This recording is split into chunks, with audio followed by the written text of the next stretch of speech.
Okay je. Alright. Okay. So far, semua college duduk college mana? College 12.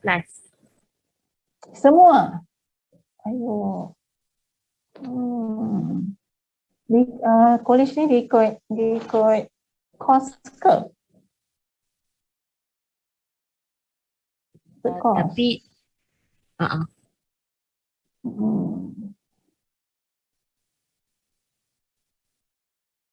So at least sempat juga you masuk UPM, tidaklah habis university life waktu PKP ada je. Okay, kesian. I kadang-kadang kesian jugalah for those yang tiba-tiba habis PKP, so you pun dah habis, so you are not experienced, okay, di campus life kan. Okay, balik university, having physical class, having activities, okay, doing activities in the university kan. Okay, ada tak dalam batch ni yang terasa nak tukar course? Ada. Okay ada je, setiap batch biasanya ada. Okay, in fact every semester pun every year pun ada je yang saya handle ke apa ke. Alright.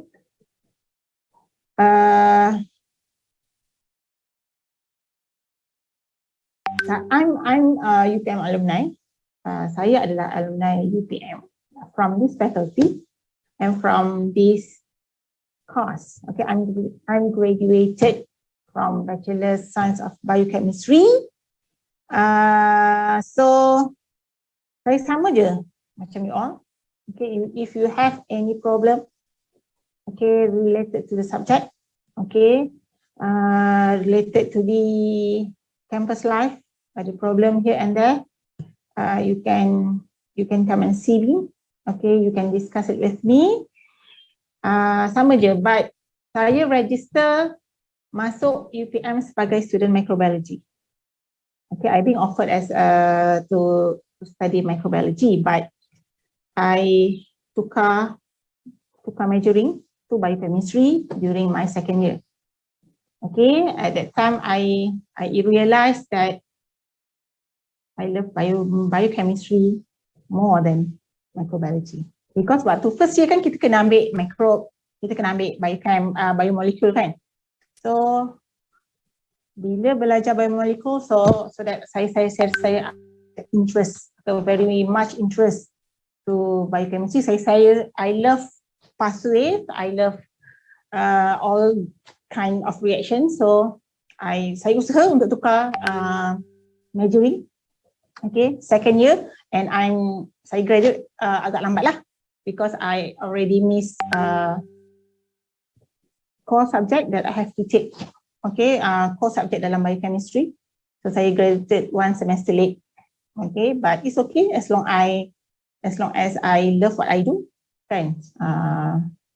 At least saya tak buat apa yang nanti saya stress. Kalau I continue with microbiology, saya stress. We don't know.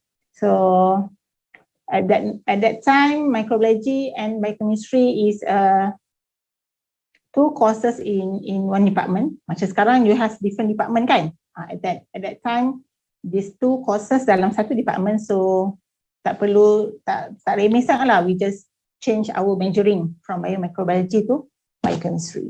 Okay, so you need to find your interest dalam, jangan tengok pathway, you don't have to look at the reaction sebagai something yang susah. Kalau you rasa senang, so I'm sure you can do that. Okay, I still remember my second test in biochemistry in protein metabolism. Test one of the question is, we have to draw all 25 amino acids. We need to draw the structure of that 25 amino acids, and we have to group them into their respective group. And it carries 25 marks at the moment, 30 marks. most of us, ramai yang tak ready and we fail that. That's one at that moment. So lecturers, my professors at that time, dia banyak suka lukis structure. Okay, because as a biochemistry student, if you don't understand, each reaction involves the understanding of the structure of the metabolite. Betul tak? If you agree with me, if you want to understand the reaction, you need to understand the structure of each metabolite. Contoh, phosphorylation. So what does it mean by phosphorylation? It involves phosphorylation, addition of phosphate group like the structure of glucose. If you cannot draw the structure of glucose, if you tak tahu glucose ada berapa carbon, if you don't know how does glucose looks like, macam mana you nak faham that reaction? Kan? Agree tak? So you have to understand the reaction. So that's why our first test memang our professors bagi soalan, you have to draw, you have to know all 25 amino acids. Apakah functional group dia? You have to group them into their respective group. I still remember that questions until today. Okay, dia tak bagi soalan susah. Draw 25 amino acids, 20 amino acids. Okay, into their respective group. Basic questions.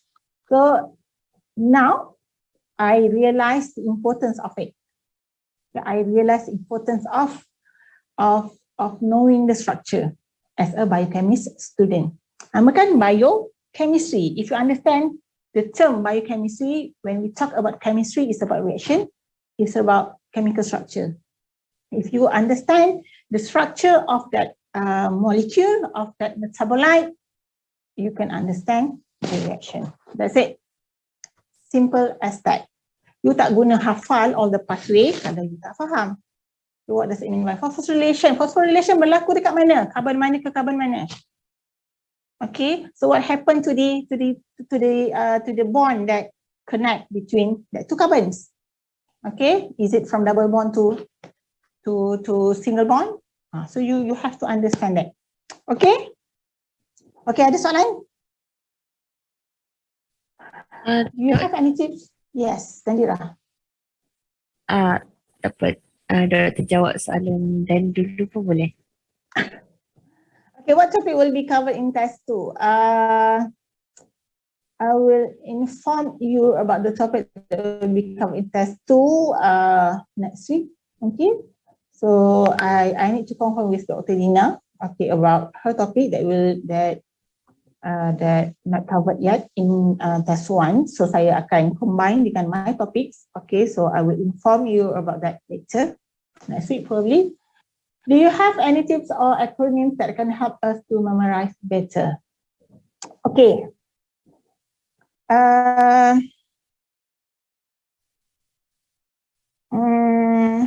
Tips. Okay, tips for me, it depends. Okay.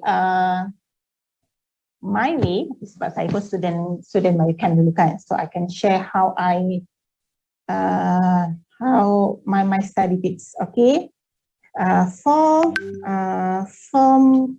pathway,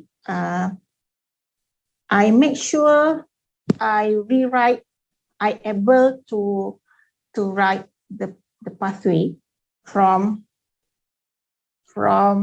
first step, from the first reaction until the last reaction. Let's say glycolysis, we have 10 steps. I make sure myself able to write the reactions, to write each metabolite, to write to draw the structure, to show what does the reaction tells us. Okay, what you need to summarize yourself about that 30 reactions. Okay, satu, able to write the whole pathway. Okay, that one tips. Second one, second tips is you able to summarize. You dah ada 10 steps ni.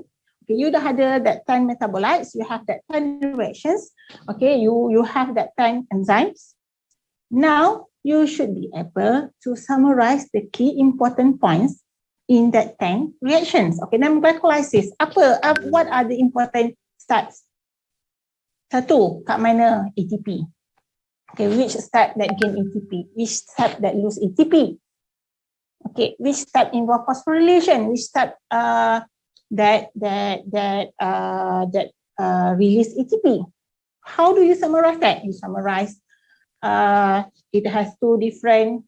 You can divide it into two. One is gaining ATP. Second one is losing ATP. Okay. So you summarize yourself. If you be able to summarize, meaning that you understand. Kalau you tak boleh summarize, meaning that you are memorizing without understanding. Okay, so you tak boleh baca tau. You can read, but if you able to write down the pathway and if you able to summarize, it shows that you understand. Okay, it shows you understand because dalam pathway ni memanglah dia ada 10 steps. You macam wow susahnya kan. Boleh ke you nak hafal all that 10 metabolites, 10 reactions, 10 enzymes. Okay, but how do you summarize it? How do you identify which step, which reaction yang important? Betul tak? Which reaction? Okay, which reaction dalam glycolysis yang important? Summarize it. Selalunya kita akan ambil key reaction yang penting. Okay, contoh dalam TCA cycle, we have that 8 reactions. Betul, kita ada 8 step. Okay, macam mana okay, kenapa nama, okay, first you have to understand what does it mean by TCA cycle, tricarboxylic acid. What does it mean by tricarboxylic acid? Kalau you faham nama dia, so that you can understand. Tricarboxylic acid meaning it based on the citrate. Kan, first step dalam TCA cycle is the formation of citrate. So citrate, kalau you tengok structure dia, it has 3 groups of carboxylic acid. That's why I ask you to understand the structure. Okay, TCA cycle. Kalau Krebs cycle, it based on the name of the founder. Okay, the founder of the cycle. Okay, tricarboxylic acid. We have TCA cycle, and another name is apa lagi satu nama? We have Krebs cycle, we have TCA cycle, we have citric acid cycle. Okay, semuanya depends pada the first metabolite which is citric acid, citrate. Betul. So if you understand the structure of the citrate, it has 3 groups of carboxylic acid. So okay, the name of the cycle based on the formation of first metabolite which is citrate. Sama juga glycolysis. What does it mean by glycolysis? Hydrolysis is the breakdown of glycolysis. So what does it mean by the breakdown? So from glycolysis kita nak pecahkan kepada 3 different molecules. You summarize whether you can understand is macam summarize something yang di luar daripada pathway. Okay, 10 reactions. Okay, it has it's the breakdown of the glucose. The key steps involve step berapa? Step 1, step 3, step 9, step 10. Contoh. Okay, formation of ATP kat step 10.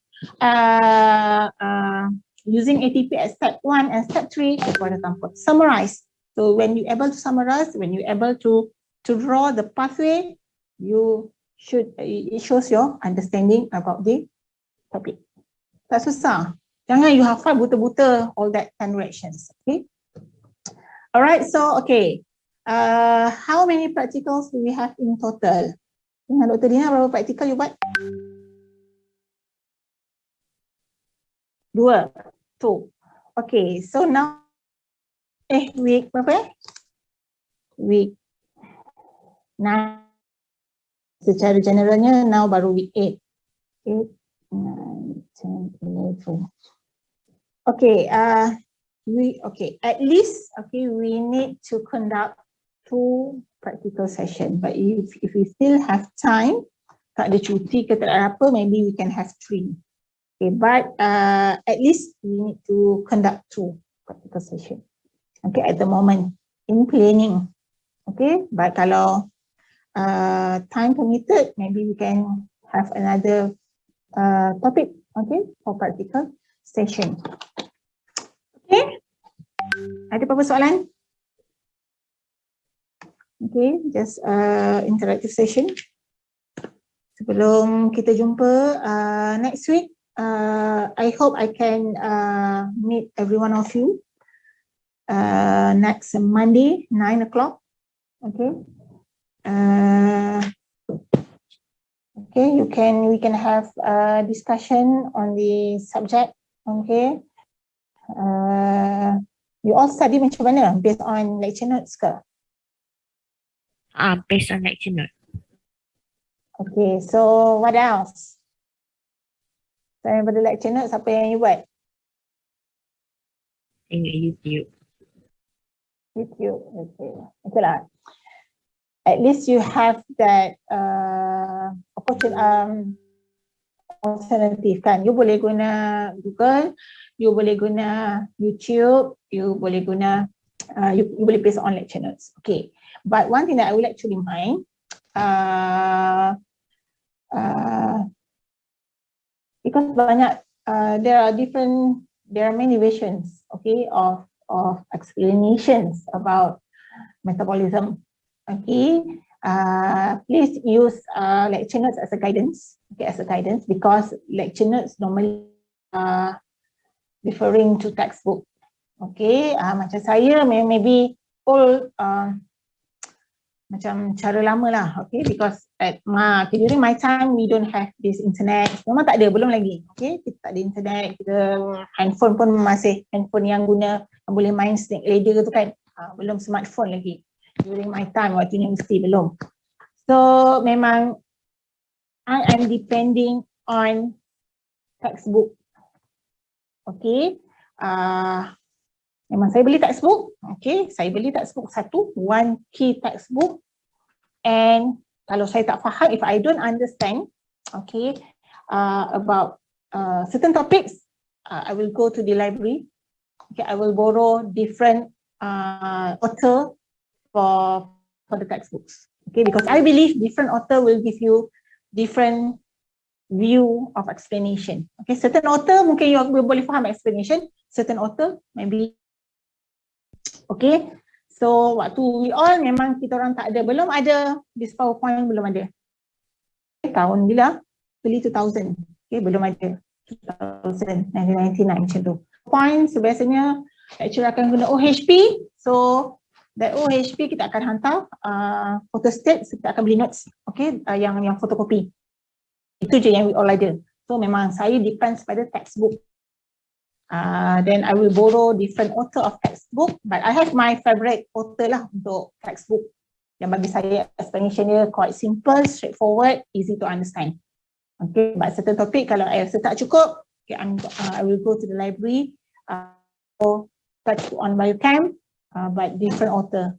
So try to find sampailah saya faham. So you may use that, but you have the alternative of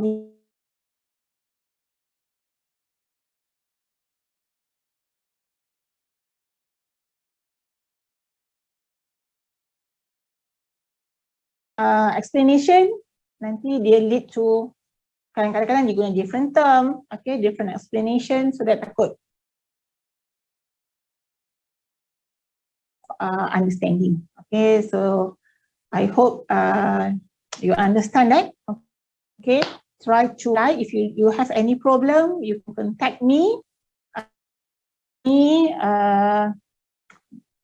Okay, for this 7 weeks, okay, untuk topik ni lah, untuk subjek protein metabolism. Quizzes and Quizlet, okay, you can use that. Okay, that one, it helps you to understand about the topic better. Okay, all right. One way to test your understanding is by